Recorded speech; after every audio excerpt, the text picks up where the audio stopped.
যদি হন তাহলে এই চিন্তা তো থাকবে, প্রত্যেকে থাকবে, মানে মানুষের মধ্যে এই চিন্তা বোধ আছে, আমার মধ্যেও ছিল। তো বলে না একটা জিনিস, যার কারো জীবনে ঘটনা ঘটলে বা কোনো এমন একটা জিনিস হলে ইঙ্কিত দেয় উপরবেলা একটা দেখালো রাস্তা দেখেছি। আমার মনে হলো যে আমার একটা বন্ধুর ডিউটি করার সময়, কাজ করার সময় তার অ্যাক্সিডেন্টে মারা যায়।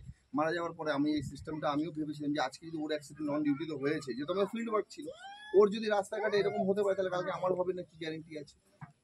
তখন আমি একটা জিনিস দেখলাম যে এই বিজনেসটা যদি আমি করি, নুন তেল ঝাল মশলা ব্যবহার করবো, তার সাথে যদি আমার চেনা পরিচিত 2-4টা 5-10 লোককে নিয়ে শেয়ার করতে পারি, আমি তো কাউকে ঠকাতে যাচ্ছি না, না কারোর কাছ থেকে আমি টাকা নিতে যাচ্ছি না। সারদা নারদার মতন এসে কোনো কোম্পানি বলছি যে স্কিম আছে, আপনি 5,000 টাকা রাখুন, 10,000 টাকা রাখুন, 5 বছর বাদে ডবল পাবেন, এরকম তো কোনো স্কিম বলছি না।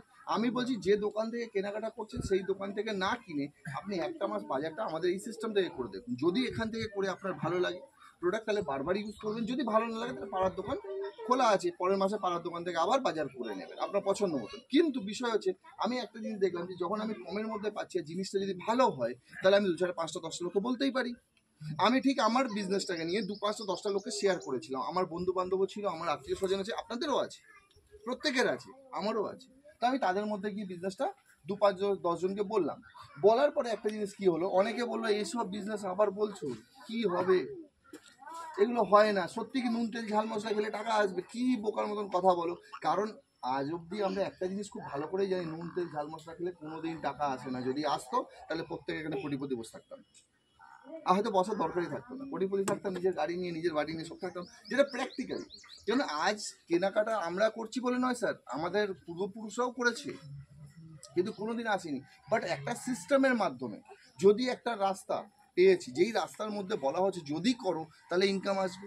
তা আমি এই কথাগুলোই আমাদের বন্ধু বান্ধব পাড়া প্রতিবেশীদের বলেছি। সেখান থেকে 2-5 জন আমাকে বলে ঠিক আছে ভাই, তুমি যখন বলছো তাহলে আমি নয় 1 মাস তোমার কথা মতন এই বাজারটা করবো। আমি বললাম বেশ ভালো করো। বাজার করার আগে আপনার একটা কার্ড বানিয়ে নিতে হবে। কার্ড বানাতে কোনো টাকা পয়সা দিতে লাগে না, জাস্ট আপনার আইডি প্রুফ, অ্যাড্রেস প্রুফ দিয়ে আপনি কার্ড বানিয়ে নিন।